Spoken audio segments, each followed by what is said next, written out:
Maayong adlaw mga kaigsuunan ko.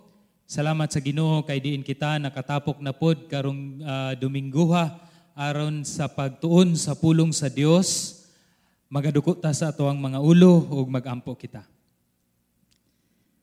Ginoong Dios, nangayo kami sa paglamdag sa balaang espiritu aron masabtan namo o Dios ug maikinabuhi ang imuhang pulong karong adlaw. Nang hinaot ko o Dios nga ang amuang kinabuhi mahimo gayong panalangin sa mga katawhan sa amuang palibot. Diin o Dios, dagaya usab o Dios ang amuang pagtuo diha kanimo kay kabalumi nga ang imuhang panalangin usab kanamo dagaya usab. Sa ngalan ni Jesus kami nagaampo. Amen ug amen. Usa sa mga butang karong panahon na nga diin kinahanglan gyud nga gahinan nato og dakong panahon sa pag-ampo mga kaigsuunan ko kay kinig yung pag-eskwela sa ato ang mga kaanakan, no? Diri sa balay namo kay naakoy usa ka kolehiyo unya naapod koy elementary ang amoang student worker nga naa sa kolehiyo karong panahon na nagpagawas gayud sa iyahang gibati sa klase sa edukasyon nga iyahang giagian karong panahona. Guol kay siya kay dili siya kasabot sa iyahang mga maestro ug maestra nga gaistorya sa internet kay usahay dili niya kini madunggan og pag-ayo ug napoy usahay nga kaning murag magkabuang ang atoang internet, ang amuang internet, wala ko kabalo sa inyuha. Pero I think ang tibuok Pilipinas karon kay usa man gyud na sa challenge nato kining atoang internet. Dili lang pod sa ingon ana nga paagi, basin pod dili kayo ko sigurado niini, pero nakita nako nga kaning ang requirements ug ang mga reading assignments ug uban pa nga buluhaton sa amoang student worker kay daghan kaayo. Murag nagdungan-dungan ang mga maestro ug maestra ug hatag ug mga assignments and requirements sa iya kumpara sa kadtong wala pa siya nagsugod sa pag-eskwela kining pinaagi aning unsa ni kaning online nga class.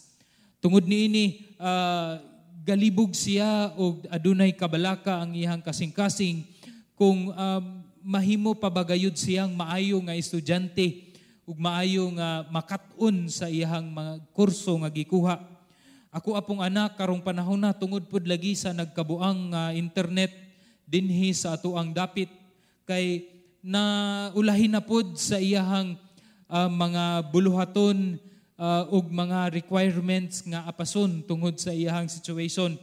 Ug wala ko kabalo sa inyo ha, many of you nga mga maestra ug mga estudyante man nga magsugod ang klase karong Oktubre, kabalo ko nga gakinahanglan gayud kamo sa mga pag-ampo ilabi na sa ato ang simbahan diri sa GCAF. Ako mismo usa ka na kanunay sa ako ang ginaampo ug nakabantay mo ang ato ang prayer journal sa mga miagi, nag-focus gayud aning edukasyon sa ato ang mga anak, no?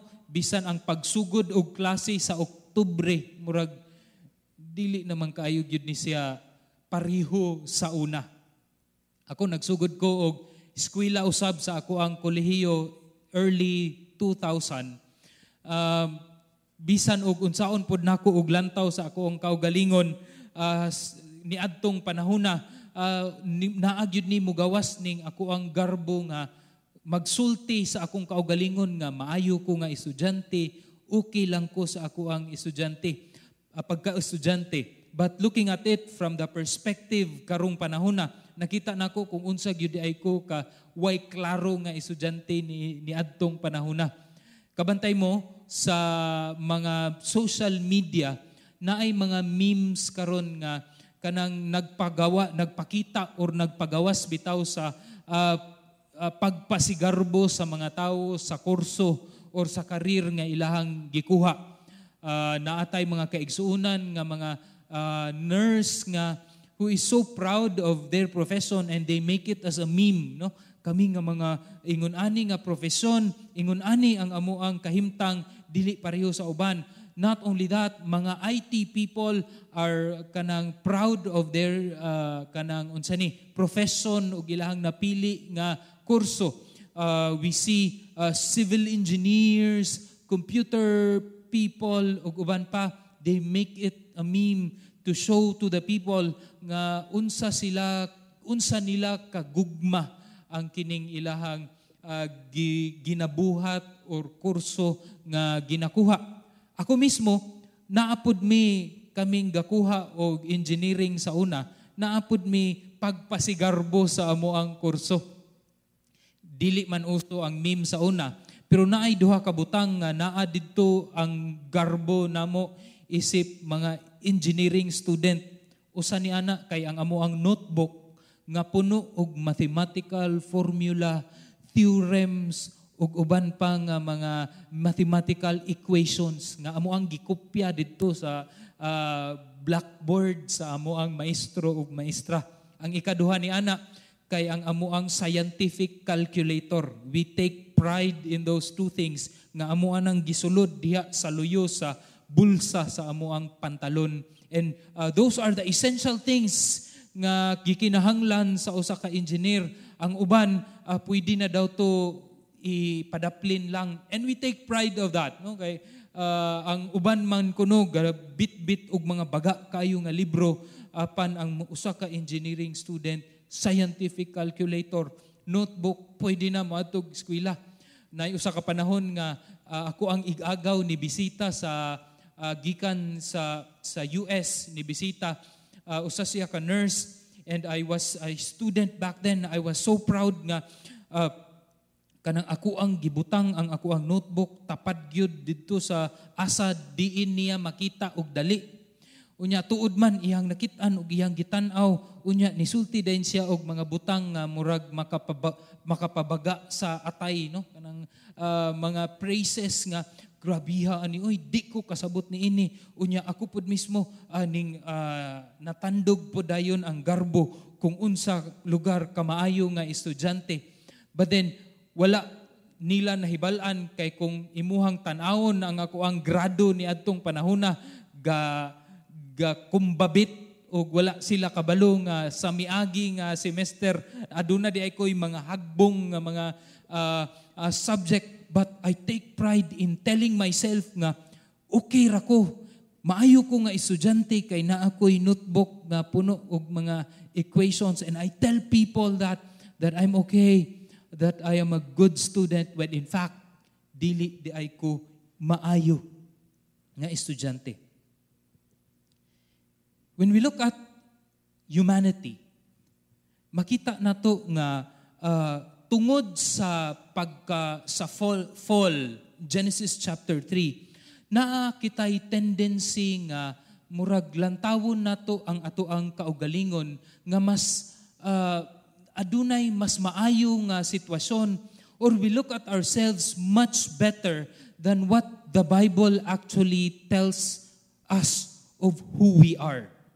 Si Louis Giglio, na siya ay preaching series called Indescribable o How Great is Our God. Usa to siya ka mga pagwali ni Louis Giglio nga iyahang gidescribe ang binuhat sa Dios kung unsa ka maanindot kini, unsa ka grande kini, unsa kini kadako, ug ikumpara sa atua, insignificant ra kaayo ta nga mga katawhan in front of the creation of God, kining tibuok kawanangan ug ang mga sulod niini. Makita na kung unsa kita kagamay ra gyud diay sa tanang binuhat sa Dios. But Louis Giglio said something like this, kining sala nga naa bitaw sa kinasuluran nato, naay tendency nga sultian ta niya nga kung unsa kita kabililhon iyang isulsol sa atong hunahuna ug kasing-kasing nga kita murag sentro sa tibuok universe. This kanang fuels our pride. Mao kini ang gisulti ni Louis Giglio about ourselves. Nga importante ta tungod sa sala nga naa sa atong kaugalingon, we bloat ourselves up and tell ourselves nga importante ko, kinahanglan nga paminawon ko ninyo. We have the ability to bloat ourselves up to a point that we see ourselves nga significant. Pero kung lantawon nimo ang pulong sa Dios, makita nimo nga ang Biblia nagasulti nga kita mura ra di ay og usa ka tipasi sa humay nga dali rang huyupon sa huyuhoy sa langit. O mura lang kita og buling or abog nga sa usa ka huyop sa hangin mawala na dayon. Mura lang kita og usa ka sagbot nga mugawas karong taknaa ug sa sunod nga takna mawala or mahanaw radayon. Ingon anak kita ka-insignificant matud pa sa Biblia. Si King Solomon nagaingon, vanity of vanities sa libro sa Ecclesiastes. Tanan sa kinabuhi, everything in life is but a vanity.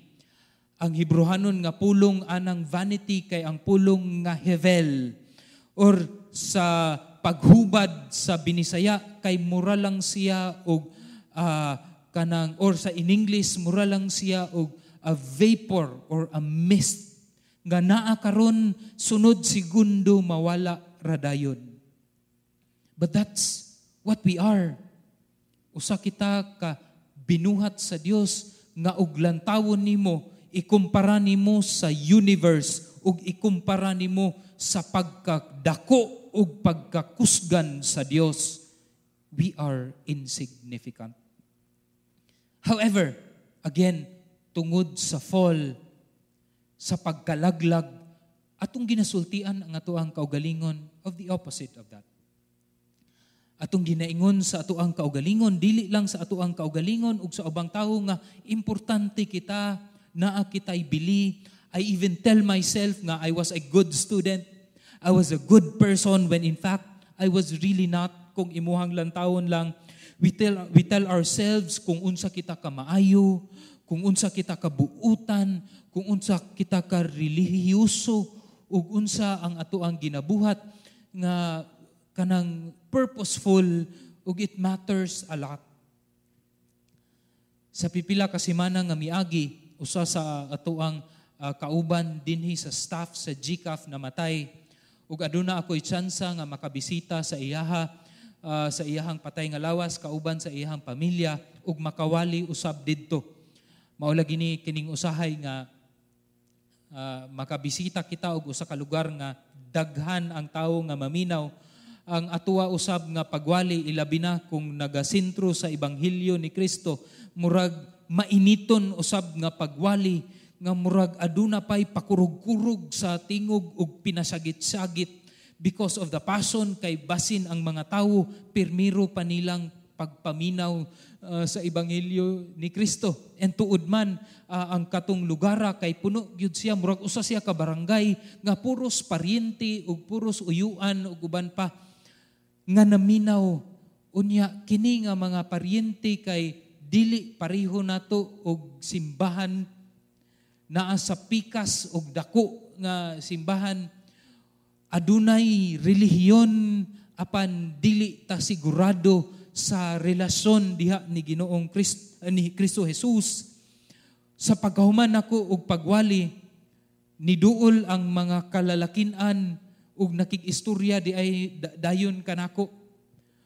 Ug ilaha di ay gisaysay kanako kung unsa sila ka usa ka pamilya nga dako kayo ug daghan na kay pagsulay nga giagian apan tungod sa pagkamaayo nila, pagkarelihiyoso ug kanang pagkabuutan nila isip usa ka pamilya kumpara sa uban tawo or ubang klaseng pamilya. Ang nakalahutay sila ug ang Ginoo lugar nagpanalangin kanila tungod kay sila maayo ug buutan. They tell themselves that apart from Christ, okay lang mi. Apart from the grace of God, buutan man mi nga mga tao, okay man mi nga mga tawo, maunang nakalahutay kami sa mga pagsulay sa kinabuhi ni adtong panahon na. Kung atuang lantawon ang pulong sa Dios nga atuang pagatun-an karon diha sa Mateo 21, magsugod sa bersikulo 23, makita nato nga ang panghuna-una sa mga chief priests ug ang mga ansyano, mga elder sa mga katawhan ni adtong panahon na pare-pareho usab no sa panghuna-una nako ni adtong panahon ug sa panghuna-una sa kasagaran sa mga katawhan. Ilabi na sa ilahang panlantaw sa ilang kaugalingon ug kung kinsa sila. Ang Mateo 21 nagpakita nato og kining pagsaysay ilabi na kining chief priests ug mga elders sa ilahang pakig-atubang kang Ginoong Hesus. Apan sa wala pa kana nahitabo, si Mateo nagsulat og duha ka panghitabo nga nag-andam or nagplastar niining istoryaha nga diin nakita na ni Jesus kining mga chief priests. Ang usa ni ana kay kadtong gibalibag bitaw ni Jesus ang mga lamisa sa kadtong nagtinda didto sa templo. Tungod kay ang templo sa Dios imbis usa unta siya ka lugar alampuanan para sa mga nasod, nahimo naman hinuong mga puloy-anan sa mga kawatan. Nasuko og pag-ayo si Ginoong Hesus ug dako kayo to siya og implikasyon in preparation sa atoang pagahisgutan karon. Ang ikaduha would be kadtong gidiscuss last Sunday nga diin si Jesus kauban sa iyang mga disipulo nakakita og fig tree. Ug tungod kay walay bunga kining fig tree, gitunglo kani ni Jesus ug usa kini ka senyales nga nagsignify kung unsa ang status sa Israel nga walay bunga ug tungod ni ana nahimong gitunglo ni Ginoong Hesus. Ang kining duha ka event nagsulti kanato sa kinauyukan niini. Ilabi na didto sa nga makita sa Genesis chapter 12 nga ang promise sa Dios kang Abraham ug sa mga kaanakan or henerasyon ni Abraham nga nag-ingon ang Dios nga panalanginan ko kamo ug kamo unya mahimo ng panalangin sa mga kanasuran. Apan tungod sa ilahang gibuhat kining mga Israelita nga gipanguluhan niining mga religious leaders, nahimo naman hinuon ang templo imbis panalangin alang sa mga kanasuran, nahimo naman noong kapandulan sa mga katawhan. Nawala ang ilahang bunga, wala sila namunga isip panalangin sa mga sa kanasyonan sa palibot, kundili nahimo na silang kapandulan niini busa gitunglo ni Jesus ang fig tree. Isip usa ka senyales nga diin karon mausob na kini naanay kausaban nga mahitabo gikan sa karaang tugon, the old covenant, karon sa new covenant nga ato ang pagaistoryahan taud-taud lamang. Apan kining mga chief priests, religious leaders ug ang mga elders of the people, ginasultian gihapon nila ilang kaugalingon pirmi with these lies after lies that they are doing well. Okay lang sila. They are doing fine. Gipili sila sa mga katawhan, isip mga leaders, the one who has the authority. And naabot sa ilang una-una kay tungod naa sila sa posisyon sa ilahang relihiyon nga kung unsay ilahang buhaton bisan gikan sa ilang huna-huna.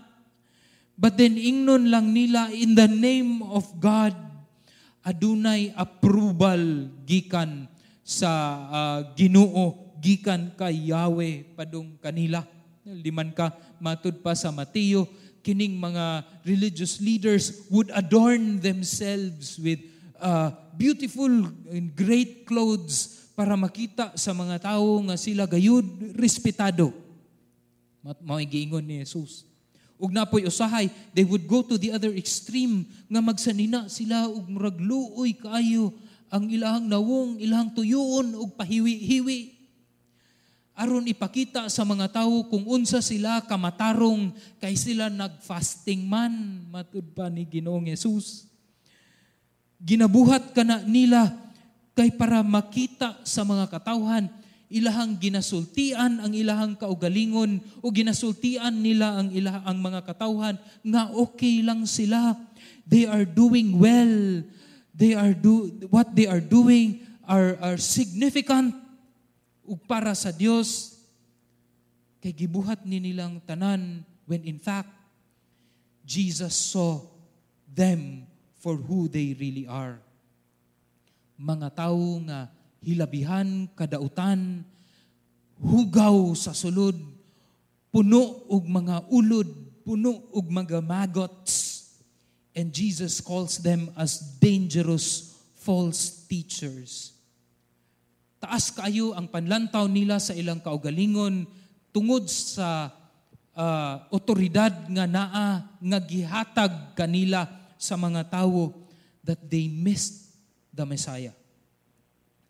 Ug kini nga otoridad makita nato karong panahona sa Mateo 21:23 samtang misulod sila ug nakita nila si Jesus nagtudlo didto sa mga katawhan kining mga saserdote ug mga ansyano sa lungsod. Gisultian dayon nila si Jesus, pinaagi ba sa unsang kagahom gibuhat mo kining mga butanga? Ilang giingnan si Jesus, ug kinsa may naghatag kanimo sa maong gahom. Sa pagpangutana niini sa mga relihiyosong tawo ug mga leaders, ilaha actually gipakita kung ang ilahang weakness. They expose themselves and their weakness kay tungod nagagikan man kini sa klase nga kasing-kasing nga puno sa garbo ug puno sa pagkabilib sa ilang kaugalingon nga kung usbon nato ang ilang pagpangutana, linya sa pagpangutana, makita pwede natong buhaton nga ingon ani, Jesus, ang among otoridad nagagikan sa balaod ni Moises. Tanan nga mga requirement sa balaod ni Moises amuang na-fulfill. Ang amuang apelyido or ang amuang tribo kay gikan kami sa tribo ni Levi. Levites, which are the tribe of the priests. Daghan kayong mga requirements sa Torah o sa translation sa Torah nga amuan ang nabuhat. Na-memorize na namo ang letra by letra sa balaod ni Moises. Maayo na kayo mi nga mga tawo ug tanan nga mga requirements amuan ang nabuhat, maunang naa kami otoridad nga mutudlo. Unsa may imong otoridad, Jesus, nganong gatudlo man ka? Ug asa man na gagikan imong otoridad?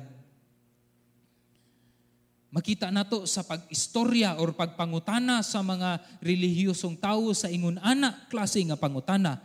Ilahang gisulti nga ang ilahang pagkatawo, ang ilahang mga ginabuhat aron ma-fulfill ang requirements, didto nagagikan ang ilahang pagkamatarong, ang ilahang spiritual authority. It came from their own self.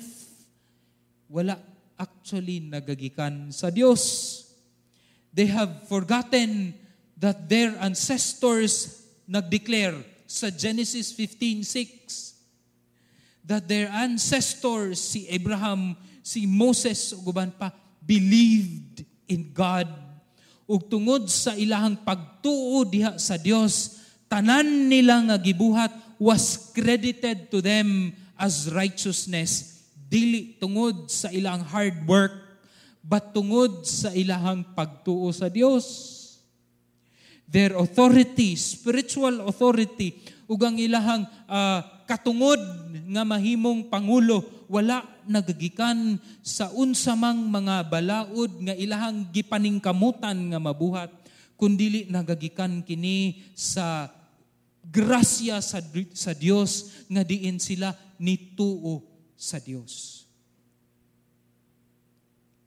Jesus, being omniscient, saw all of these things. Nakita kini ni Jesus ang ilahang mga bakak, ang mga bakak nga ilang ginataguan, ang mga bakak nga ginasulti nila sa ilang kaugalingon, ug ang mga bakak nga ilang gisulti sa mga tawo, ug mao kini ang gusto i-expose ni Jesus. Gitubag sila ni Jesus niining sa ilang pangutana. Mitubag si Jesus, aduna usab ako'y ipangutana kaninyo.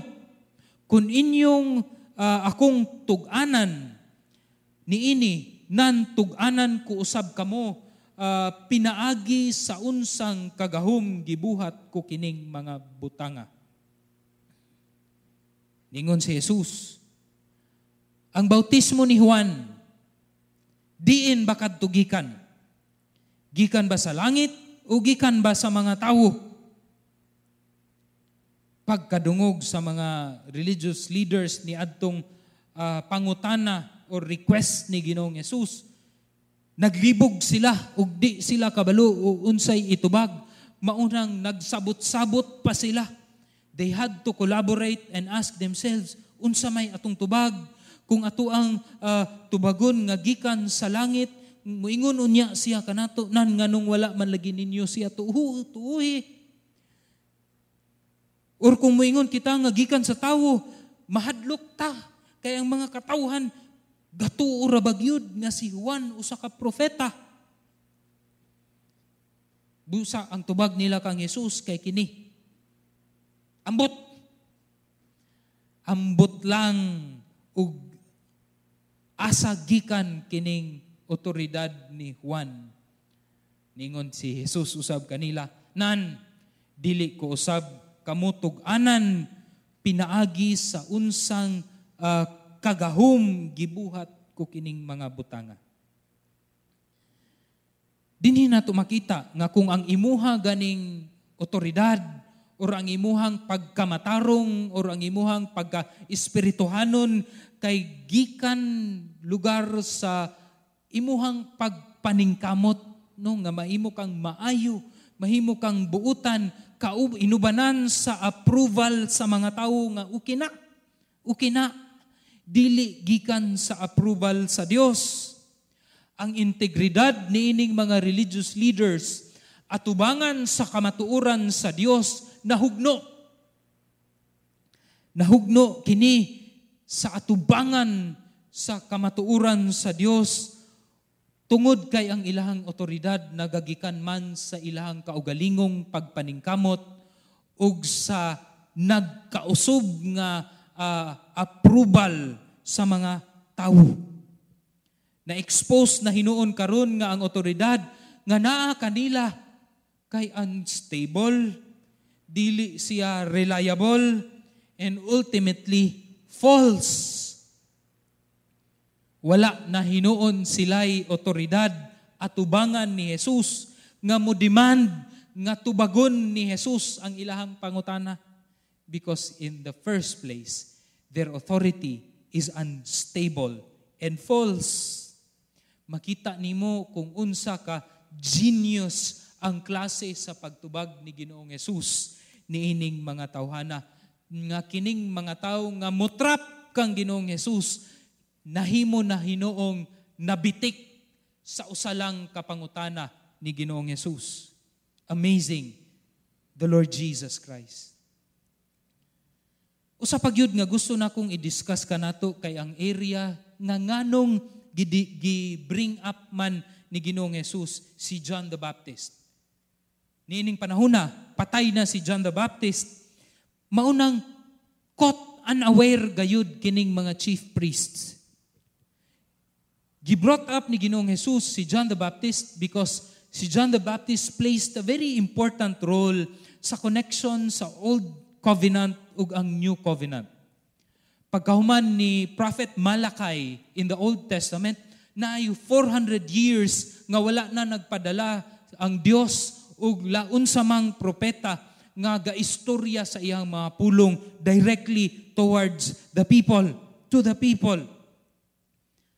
Not until 400 years later nga naabot kining si John the Baptist. Ug actually gitagna na kini siya sa Isaias 40 versikulo 3 hangtod sa 5 nga adunay usa ka tingog nga nagaistorya gikan didto sa disyerto.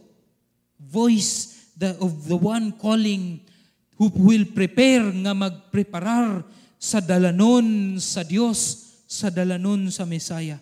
And I believe kining mga chief elders knew that, kay gisulti naman pud ni Jesus, gipanagna naman pud kini sa mga propeta. Ug bisan pa ang amahan ni John the Baptist, which was also a priest, si Zechariah, nakadungog sa pagpanag-an or sa prophetic message ni Angel Gabriel sa iyaha dito sa Lucas kapitulo 1, 15 hangtod sa 17 nga nag-ingon nga si Juan or ang imuhang anak will be great in the sight of the Lord. Nga bisan wala pa siya na tao, mapuno na kini siya sa balaang espiritu ug magdala siya ug daghang mga tao balik, mga tao sa Israel balik diha sa Dios. And he will go on before the Lord, kay siya man ang magpreparar sa Mesiyas, mao ang Dios, si Jesus, in the spirit and the power of Elijah, a prophet, to make ready and prepare the way of the Lord. Ang katungpulong nga ang ministry, ang buluhaton ni John the Baptist nga mudala balik sa mga katawhan sa Israel didto sa diha sa atubangan sa presensya sa Dios.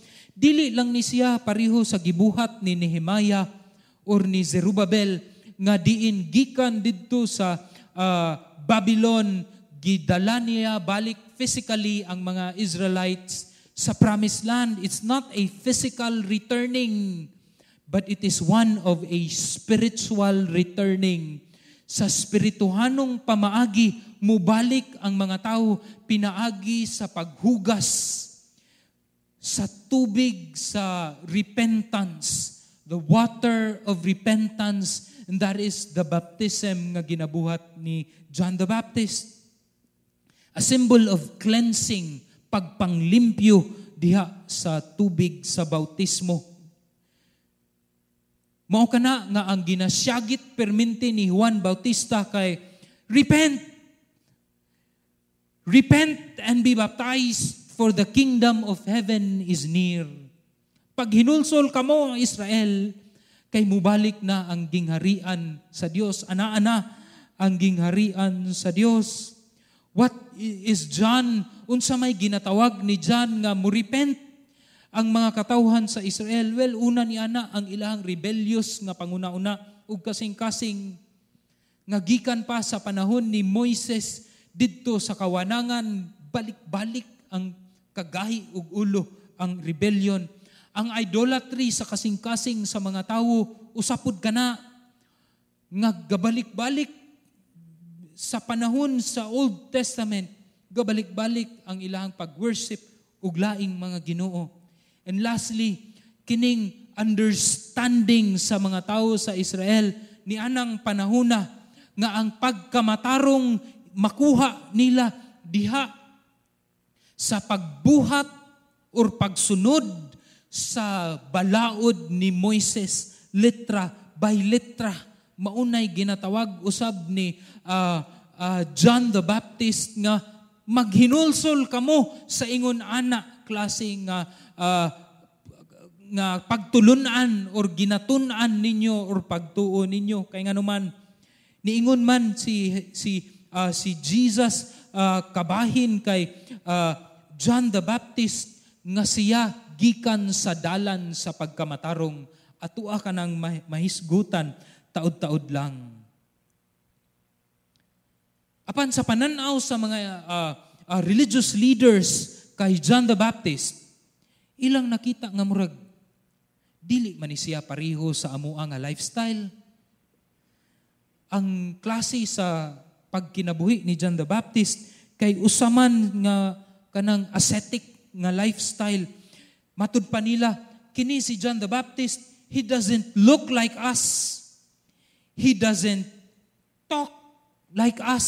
Dili pareho og sinultian, dili pareho og tinudluan, dili pareho og ginakaon, probably dili pareho og baho kay si John the Baptist. Lain biya tong ginasulob ato kanang unsa ni buhok diya ang ginasulob ni adtong tawhana. And these religious leaders, nakita nila si John the Baptist as somebody nga walay bearing or murag small time lang religious person. Small time. Kami mga big timer mga leaders of the kaning sa Israel, Judaism. Daghang panahon nga gikatawan siguro nila si John the Baptist. Daghang panahon nga lutos nila ang mga tinunan ni John the Baptist.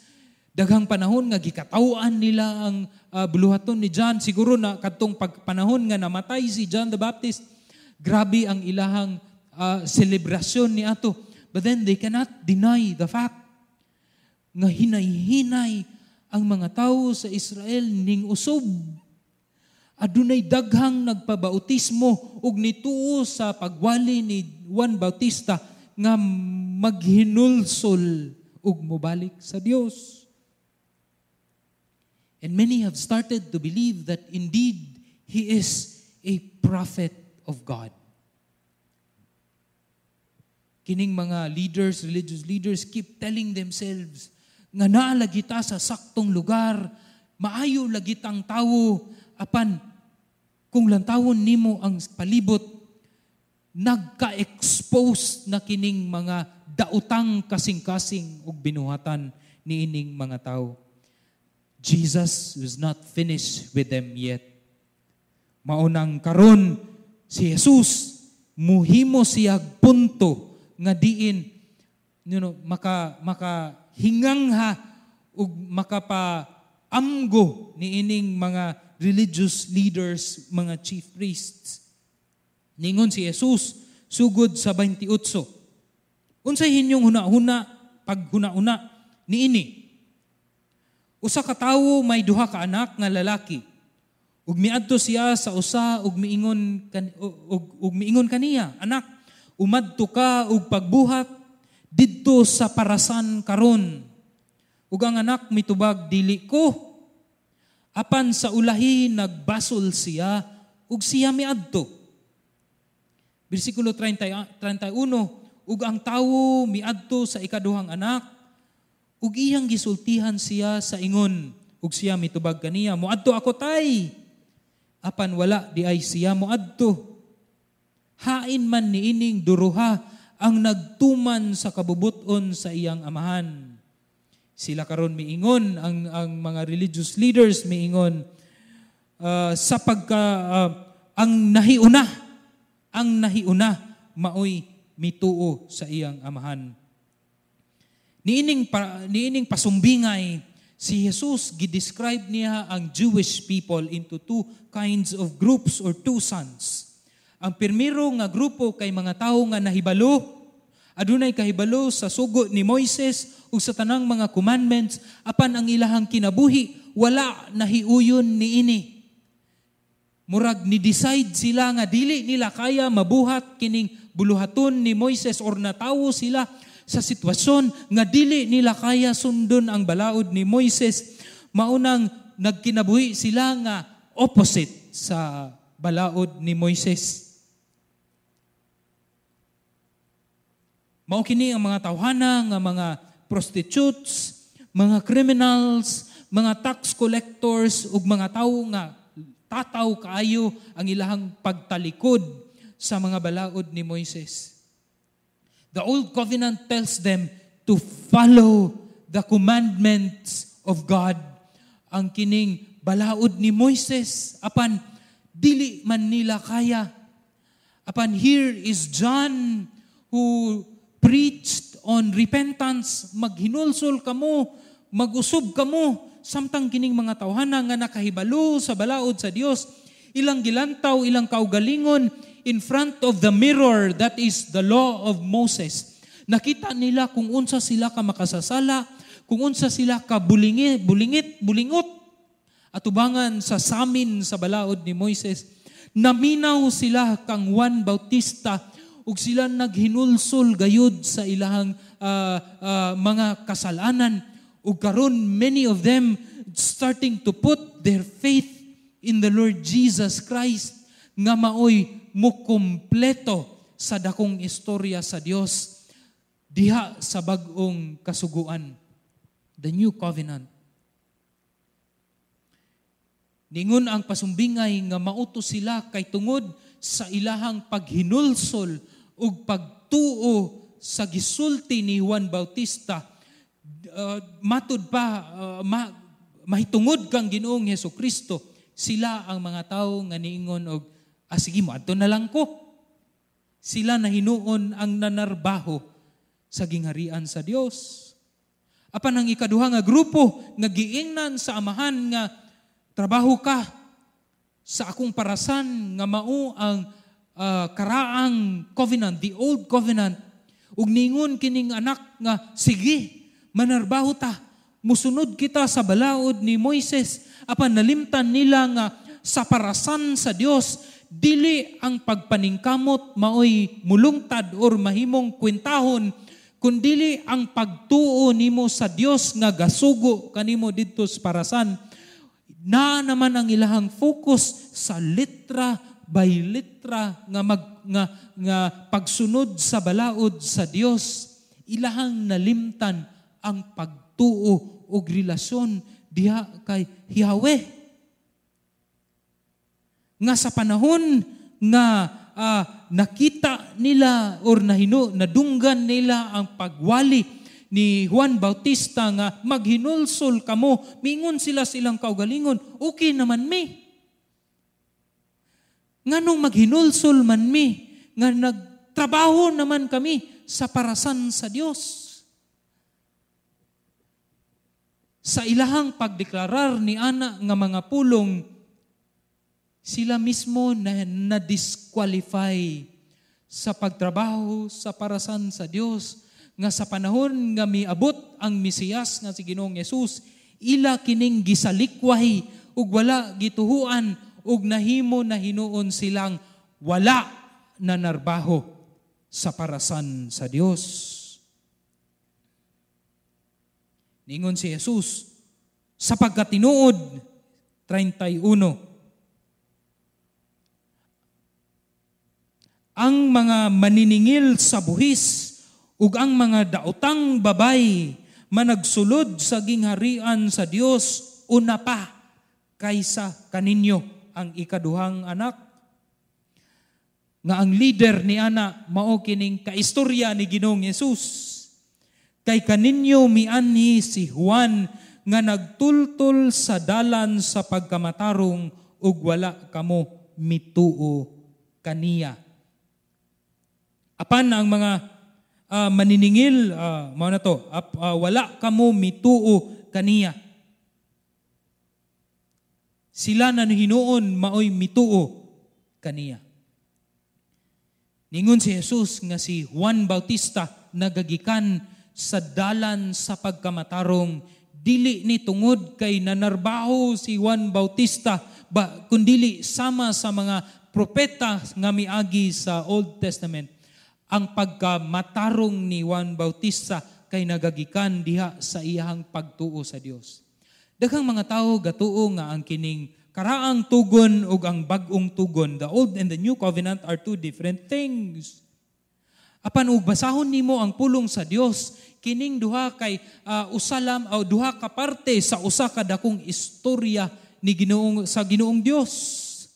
Nga diin ang bag-ong tugon pinaagi kang Ginoong Hesus, actually maoy mo kompleto sa karaang tugon nga wala na fulfill sa mga Israelita. Again, in the book of Genesis chapter 15, Romans chapter 4, o mga Hebrehanon 12 tells us that in the economy of God, it has always been faith that counts. Ang role ni John the Baptist is to smoothen, murag plastaron ug maayo ang dalan nga diin ang pagtransition, pagkompleto sa Old Covenant mahimo nang posible tungod kang Ginoong Hesus. Pinaagi ka Juan Bautista na ay tulo ka butang ginaingon ang Dios. Una, ang pagkamatarong moabot sa Israel kung makita nila ang sayop sa ilahang tinuhuan ug sa ilahang ginabuhat sa una. And they will realize all of these things ug mutuyok sila ni ana, maghinulsol sila ni ana.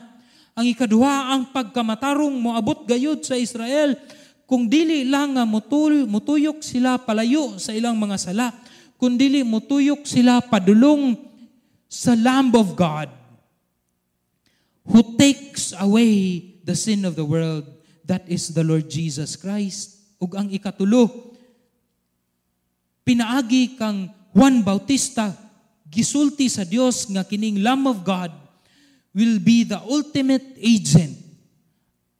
Is the ultimate agent nga maoy mo fulfill sa purpose of Israel nga wala nila natuman nga diin sila karon mahimong panalangin sa tibuok kanasuran pinaagi sa kaluwasan nga ihatag sa Mesiyas nga si Ginoong Hesus. Apan ang mga chief priests, ang mga elders and people, religious leaders told themselves nga okay lang lagi mi, morally, buutan kaayo mi, spiritually, kami naami gibuhat aron haduol kami sa Dios, politically dako okay kayo among gahom to persuade people financially, makalahutay kami tungod sa amuang sitwasyon. Everything is okay. These are the lies that they tell themselves. Spiritually, they are following God according to themselves. Niresulta ko na sa ilahang kinabuhi nga hayahay. Nganong mutuo man sila ug maghinulsol man sila sa ilang mga sala base sa gisulti ni Juan Bautista. You know, kita pod daghan putag ginasulti sa atong kaugalingon nga abi nato og tinuod apan bakak di ay kini. Naay usa ka youth worker nga miduol kanako ug pagawas sa ihang gibati kung unsa kalisod mo minister didto sa mga campus nga adunay mga adunahan ang mga estudyante. Kay kining mga estudyante kuno nga gakinahanglan gayud og mga salapi sa uban nga mga campus kay og tagaan nimo og pansit na sila, mutapok na sila og mahimong mapasalamaton kaayo ug maminaw dayon sa pulong sa Dios. Apan naay mga campus nga adunahan gayud sa pagkita nga uy pansit unsa man na daghan man na sa amoa. Nganong maminaw man minimo nga okay raman mi. Daghan man mi og salapi. Bisan karon sa panahon sa COVID-19, makalahutay raman mi. Wala man mi gakinahanglan og manluluwas kay in the first place nganong asa man mi unsa may iluwas sa amoa nga hayahay man ang amoang kinabuhi. Many times these are the lies that we tell ourselves nga okay lang ko, buutan ra ko, ang akong makasalapi, mo'y akong sekuridad, maoy makaluwas kanako, kining mga butang sa ako ang palibot, maoy makatabang lang kanako, ang ako ang pagkamaayo, maoy makatabang kanako, ang ako ang apelyido, maoy makatabang kanako. But those are all lies, bakak ka ng tanan, kay tungod apart from the Lord Jesus Christ, wala gayoy paglaom niining kalibutan. Unsa may mga bakak nga imuhang gisulti sa imuhang kaugalingon karong mga panahon na. Hinumdumi kini nga kung unsa klase nimo gikinabuhi ang imuhang kaugalingon, imong kinabuhi, nagagikan ka na sa klase usab sa pagtuo nga naa diha sa kinasuluran sa imong kasing-kasing. Pareho sa pagwali ni adtong si Manaha, kabalo ko nga daghan usab kaayo kanato nag-struggle tungod niining pandemya. This pandemic has brought the worst in many believers including me. As I went through this pandemic, gasigi usab ako og una-una nga basin okay ra siguro nga murag muundang na lang ko niining pagministry, pahulay sa ako since murag feeling nako wala man ko'y mabuhat karong panahon na. Usahay, these are the lies that I tell myself nga, pwede siguro nga, muli na lang sa ako. Total, kung mawala kining buluhaton diri sa Cagayan de Oro City, naamang ko'y kadaganan, mutabang ko sa business dito sa akuang sa pamilya, then I could be more comfortable didtong dapita kauban sa palibot nga diin naa diha ang akuang pamilya. I can always go home and help in the family business. Then I will be fine financially. I will be fine. Okay lang ko kung akuan ang buhaton. However, as I went through this story ni Jesus Christ with this chief priest, na-realize na ko in light of God's word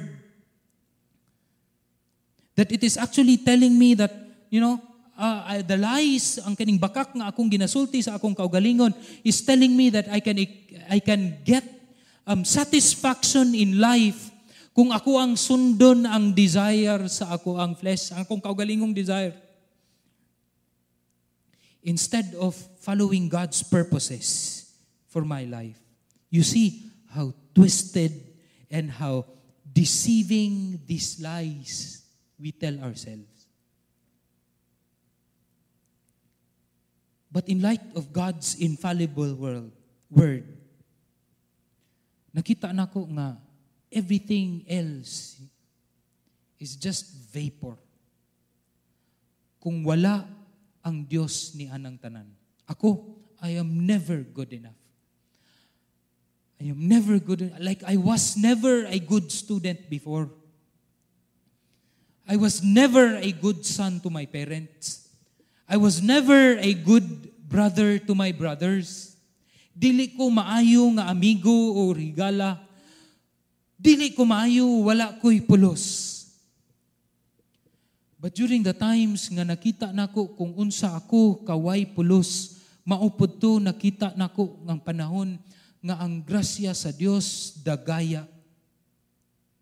It was then that I realized nga diha sa ako ang kakulangon, ang Dios maoy mo kumpleto kanako. In times of my weakness, God is the strength of my heart. He is strong. When I am not good enough, Jesus is more than sufficient. Jesus is more than anything else that I could experience in this world. Siya maoy akong katagbawan, siya maoy akong pagkamatarong, siya ang ako ang kalipay, siya ang ako ang pag-asa, siya ako ang paglaom sa umaabot nga mga adlaw ug wala nay lain pa. In light of God's word, makita nato that all else are just vapor and lies. I hope and I pray nga makita kana nato mga igsuon ug mas mahugot na hinuon ang ato ang pagsalig diha kang Ginoong Hesus. Magampo kita. Salamat o Dios sa imuhang pulong.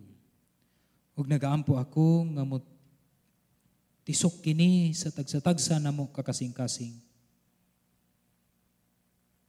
Tabangi kami nga mo duol ug mosalig lamang kang Ginoong Hesus. Kay apart from Him, wala gayoy kapuslanan niining kalibutan. Salamat o Dios sa imuhang grasya nga nagluwas ka namo. Tabangi kami nga mutubo gayud diha sa amuang pagsalig diha kanimo. Sa ngalan ni Jesus. Amen.